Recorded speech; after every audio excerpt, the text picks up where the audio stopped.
Hello, Sandra here from AtelierVintageRose. First of all, I want to thank everybody who watched, liked, commented on my Smash a Paper Pad video. I had so many sweet comments. It's a little bit overwhelming. I started with 75 people who subscribed and I believe it's more than 400 now. It's really weird. But thank you so much. The only reason I shared this video was to share my craft with everybody, and I don't know very much people that craft like me, so I thought, well, I share it with YouTube and maybe someone likes it. But I didn't know it was so much people, and you are very enthusiastic. Thank you so much. So thank you for watching all. Well, one of the things I created in that video created for that video were these bags that I made from a 6x12 paper pad, from the paper pad, and I filled them with hot chocolate bags and marshmallows and candy canes. So that was my present, and was my present. I gave away a few for my Christmas, and I had questions on how to do that, so I want to share that with you. So here is my tutorial.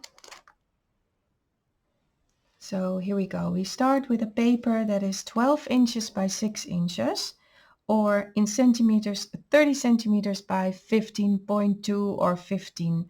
That is good either way. I'm sorry about the focus of my camera because I try to zoom it in a little, but as I zoom in, as terrible the pixels come out. So this is the best I can do for now. We're going to score this in inches and in centimeters, of course, but in inches I'm going to do it, and all the measurements are in the description box below, so you can check them. First of all, if you don't have a scoreboard, you can always just measure the lines that you want to score on the top and the bottom, and then just take a knife or something that's a little bit blunt, and just get your ruler and get well, that's a difficult way to explain that. Get your ruler out and just get the back of the knife beside it, and then you have score lines as well. Do that on a cutting mat because you don't want to have all the score lines in your table. But for the ones that do have a scoreboard, we're going to score the inches one. We're going to score at 3/4 of an inch. That's the first score line. And then 1.5. Then the next score line is at 5 3/4. Then we get 6.5. We're getting 7 1/4. And the last one is 11.5. That were the score lines for the length of the bag. Then you have to turn it around and you have to decide what's the top and what's the bottom of your pattern. We're going to start with score at 1/2 inch at the top. So that's 1/2 inch. And we're going to score 1 inch from the bottom. And that makes a bag that is going to measure, I forgot to tell you that, sorry, 4 1/4 wide and about 4.5 inch high. So that's the bag size. You're going to fold everything, and we're going to cut some lines in. So I'm going to get rid of my scoreboard. And now, first of all, I always first fold all my score lines. When I score them on this side, I fold them back. That's my way, how I do it, and that is because otherwise my paper tends to, well, crackle a little bit. So I'm going to fold all the score lines that I made. Where's the other one? Here. You can line this up so you can see that it's straight. I will zoom out a little bit, like this. And where's my next line? This one. Oh, that one is going in the inside, but that's okay. So this one folds like that. The other one later, like this. Okay, and then we're gonna do the big lines on the bottom.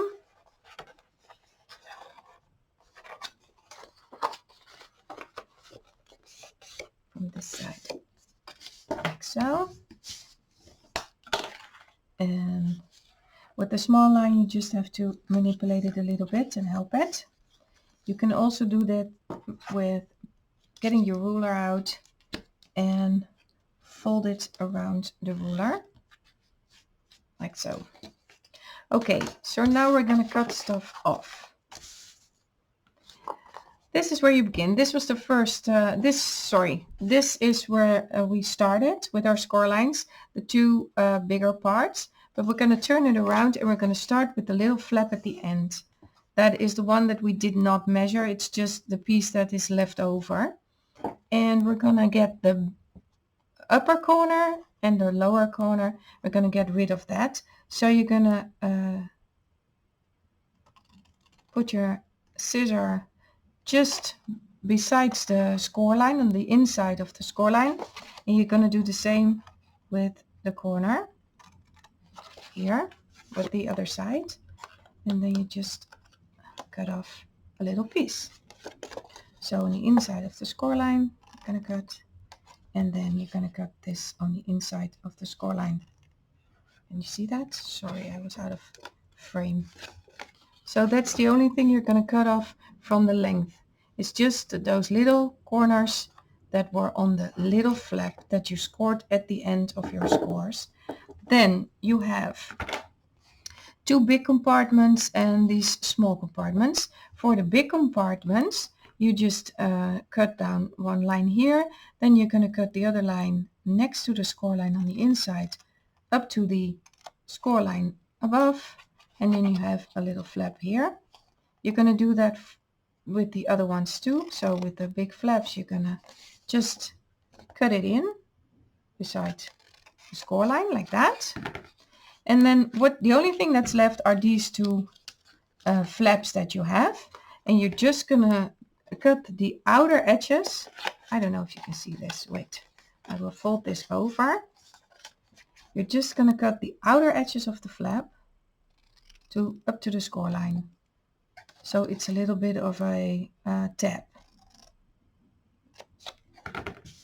Like this.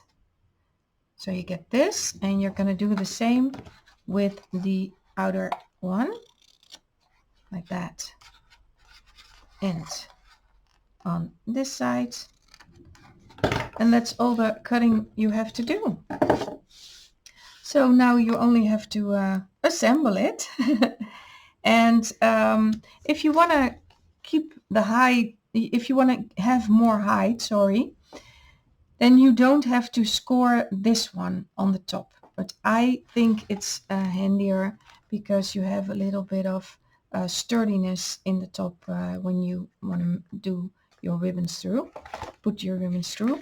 But you don't have to. Well, the folding process goes, we folded everything the same way, and now we have to fold some stuff in. So this one is going to fold in, the second line is going to fold in, the third line is going to fold out, the fourth line is going to fold in, and then the fifth line is going to fold in, but the sixth line is going to fold out. So the middle lines of these compartments is going to fold the other way. So inwards the back, and the other ones are outwards. So that's the folding. Now for the assembly part, the only thing I don't glue from the top is this little piece that's on the double lines, on the double score line. The first little corner, I'm going to hold off with gluing that. So first of all, we're going to glue this all in the whole edge. And I'm going to use my small glue bottles for this, and I'm going to use taggy glue. and you just don't put glue on this first little thing, because that's gonna come later. Is that so? I hope I'm doing that right, because it's been a while since I made these bags. But I think it was the right way, like this.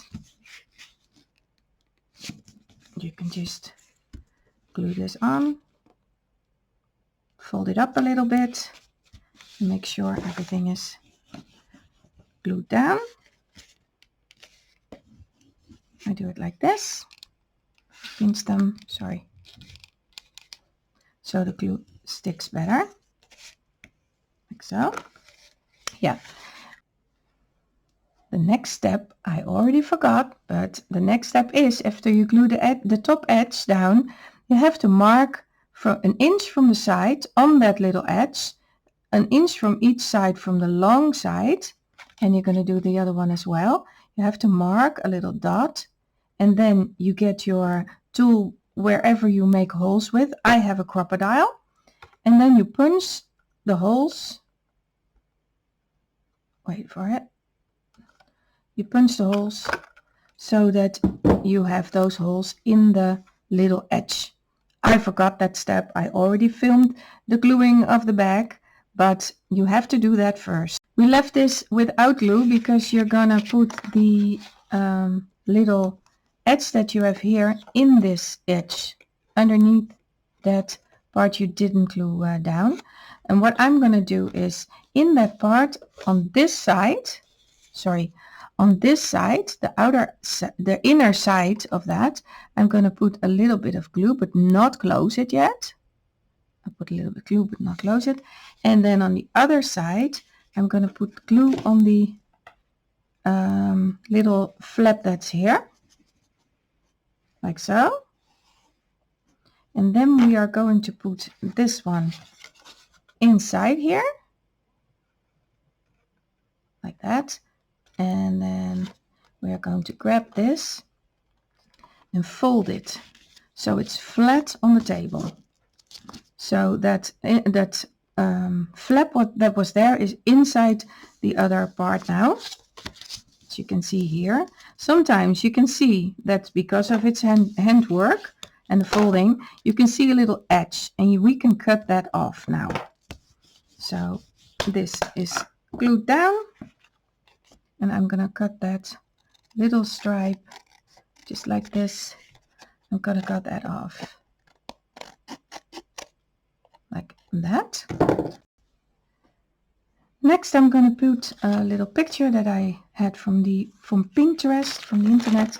There are loads of pictures on the internet. I googled